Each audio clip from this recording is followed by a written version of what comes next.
ये कहानी है महानगर की कंक्रीट की दीवारों के बीच रचे बसे एक इंद्रधनुष की। ये कहानी है निहारिका की, जो एक माँ है, एक प्रोफेशनल है और आज के दिन सिर्फ एक उत्सव है।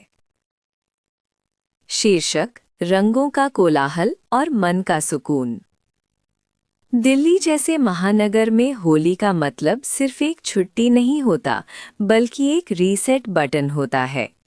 ऊंची इमारतों के बीच जहां सूरज की किरणें भी दफ्तर की शिफ्ट देखकर आती हैं, आज की सुबह कुछ अलग थी।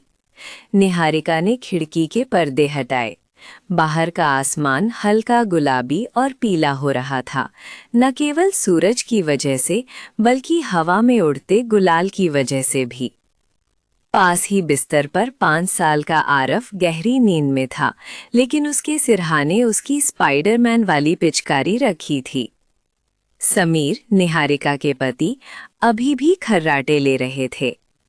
निहारिका ने मुस्कुराते हुए सोचा, कल तक दफ्तर के उस विस्टा प्रोजेक्ट की फाइलें मेरा पीछा कर रही थीं, और आज सिर्फ रंगों का राज होगा।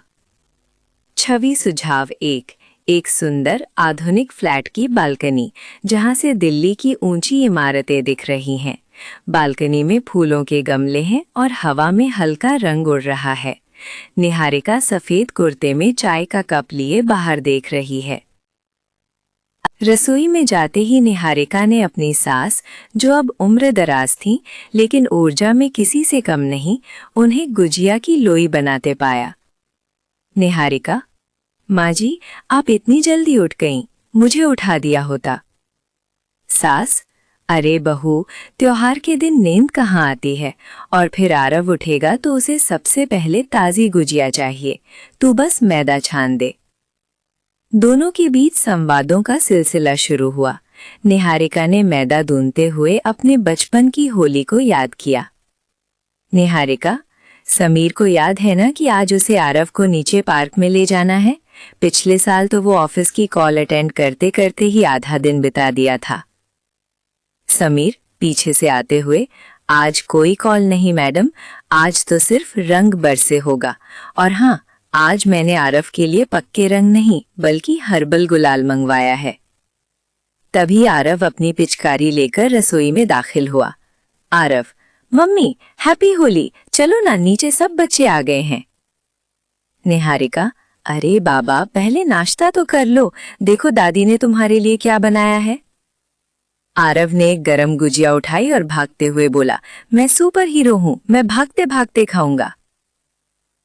छवि सुझाव रसोई का एक जीवंत दृश्य। निहारिका और उसकी सास गुजिया बना रही हैं। समीर आरव को पकड़ने की कोशिश कर रहा है। स्लैब पर सूखे रंगों की थाली सजी है। अध्याय 3: रंगों का महायुद्ध। पार्क का दृश्य। सुबह के 10 बजते बजते पूरी सोसाइटी के पार्क में संगीत गूंजने लगा। निहारिका ने अपने सफेद चिकनकारी कुर्ते के ऊपर थोड़ा सा तेल लगाया ताकि रंग छूट जाए। समीर और आरव पहले ही नीचे जा चुके थे। जैसे ही निहारिका पार्क में पहुंची, एक पानी का गुब्बारा उसके पैर के पास फटा। आरव: निशाना लग गया, मम्मी हार गईं।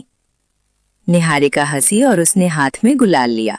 अचानक समीर पीछे से आया और उसने निहारिका के गालों पर गहरा लाल रंग लगा दिया। समीर: आज तुम उस प्रोजेक्ट मैनेजर वाली निहारिका नहीं लग रही हो, आज तुम वही पुरानी निहारिका लग रही हो जिसे मैंने कॉलेज के होली फेस्ट में देखा था। निहारिका मुस्कुराते हुए: ओ, तो रोमांस का मूड है, रुको जरा। उसने नीले रंग की मुट्ठी भरी और समीर को पूरे चेहरे पर पोत दिया। चारों तरफ हंसी मजाक का माहौल था। महानगर की अजनबीपन वाली दीवारें आज गिर चुकी थीं। वो पड़ोसी जिनसे लिफ्ट में सिर्फ हेलो होती थी, आज एक दूसरे को गले लगा रहे थे। पड़ोसी मिसेस कपूर: निहारिका बेटा, सुना है तुम्हें कोई बहुत बड़ा प्रोजेक्ट मिला है, बधाई हो, पर आज काम की बात नहीं, आज तो बस नाच और गाना होगा। निहारिका: बिल्कुल कपूर आंटी, आज तो पैर रुकने नहीं चाहिए। छवि सुझाव 3: पार्क का एक बड़ा दृश्य। लोग एक दूसरे पर रंग डाल रहे हैं। निहारिका, समीर और आरव एक साथ नाच रहे हैं। चारों तरफ रंगों का कोहरा सा छाया हुआ है और चेहरे पहचान में नहीं आ रहे, बस मुस्कुराहटें दिख रही हैं। अध्याय 4 महानगर का अकेलापन और त्योहार का मरहम। दोपहर के 1 बजते बजते सब थक चुके थे। निहारिका एक बेंच पर बैठी आरव को देख रही थी, जो अब कीचड़ और रंगों के बीच अपने दोस्तों के साथ मिशन वाटर गन खेल रहा था। समीर उसके पास आकर बैठ गया और 2 गिलास ठंडाई दी। समीर, थक गई? निहारिका, थकान तो है, पर एक अजीब सा सुकून भी है समीर। दिल्ली जैसे शहर में हम मशीन बन जाते हैं। सुबह की मेट्रो, रात का लैपटॉप और बीच में आरव के लिए बचा खुचा समय। आज लग रहा है कि हम सच में जी रहे हैं। समीर, तुम सही कह रही हो। कल जब तुम नर्वस थी अपने प्रोजेक्ट को लेकर, मैं देख रहा था कि तुम्हारे सिर पर कितना बोझ है। रंगों ने शायद उस बोझ को ढंग दिया है। निहारिका, हाँ, कल जब मैं ऑफिस जाऊंगी तो शायद ये रंग उतर जाएंगे, लेकिन ये यादें मेरे साथ रहेंगी। ये एहसास कि मेरे पास एक घर है, एक परिवार है जो मुझे प्यार करता है, मुझे उस कठिन प्रोजेक्ट को पूरा करने की हिम्मत देगा। तभी आरव दौड़ता हुआ आया और दोनों के बीच में घुस गया। उसके पूरे चेहरे पर हरा रंग था। आरव, पापा, क्या हम हर दिन होली मना सकते हैं? दोनों जोर से हंस पड़े। अध्याय 5 शाम का सन्नाटा और अपनों का साथ। शाम हुई, रंगों को छुड़ाने की जद्दोजहद शुरू हुई। बाथरूम से साबुन की खुशबू और गर्म पानी की भाप निकल रही थी। घंटों की मेहनत के बाद जब निहारिका आईने के सामने खड़ी हुई तो उसकी कानों के पीछे अभी भी हल्का गुलाबी रंग बाकी था। उसने उसे रगड़कर साफ करने की कोशिश नहीं की। वो रंग एक पदक की तरह था, एक सफल छुट्टी का पदक। डाइनिंग टेबल पर सब इकट्ठा थे। खाने में कचौड़ी, आलू की सब्जी और बची हुई गुजिया थी। ससुर जी, आज बहुत दिनों बाद पूरा परिवार साथ बैठा है। निहारिका बेटा, तरक्की करो, खूब ऊंचा उड़ो, पर याद रखना कि जमीन पर ये रंग और ये रिश्ते ही तुम्हें थामे रखेंगे।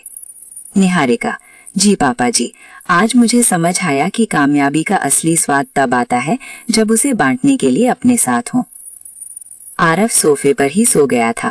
उसके छोटे हाथों में अभी भी पिचकारी की छाप बनी हुई थी। निहारिका ने उसे गोद में उठाया और कमरे में ले गई।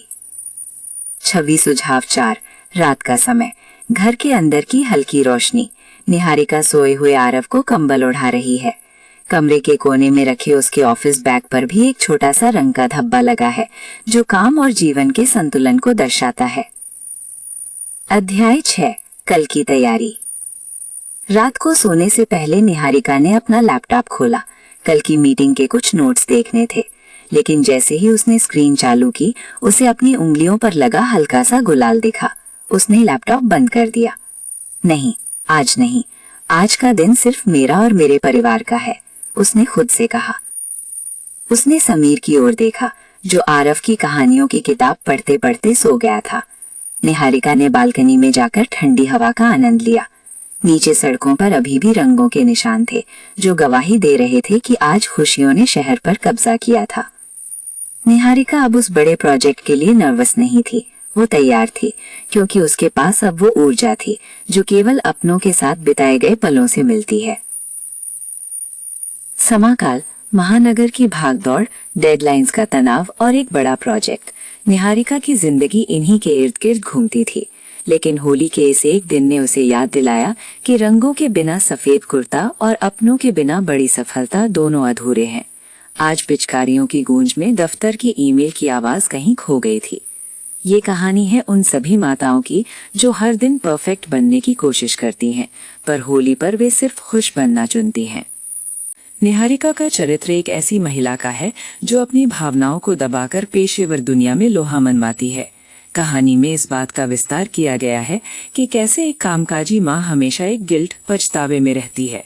जब वो होली खेल रही थी तो एक पल के लिए उसे लगा कि शायद उसे कल की प्रेजेंटेशन तैयार करनी चाहिए, लेकिन जब उसने आरव की आंखों में वो चमक देखी तो उसे समझ आया कि उपस्थिति, प्रेजेंस ही सबसे बड़ा उभार है। समीर का सहयोग। समीर का किरदार एक आधुनिक पति का है जो समझता है कि निहारिका पर क्या बीत रही है। उनके बीच के संवाद ये दर्शाते हैं कि एक सफल महिला के पीछे एक सहायक परिवार का होना कितना जरूरी है। समीर का उसे ये याद दिलाना कि वो कॉलेज वाली अल्हड़ निहारिका है, उसे उसकी खोई हुई पहचान से जोड़ता है। महानगर की संस्कृति। कहानी में दिल्ली या किसी भी मेट्रो सिटी की हाई राइज सोसाइटी की संस्कृति का भी चित्रण है। जहां लोग एक ही दीवार के पीछे रहते हैं पर एक दूसरे को नहीं जानते।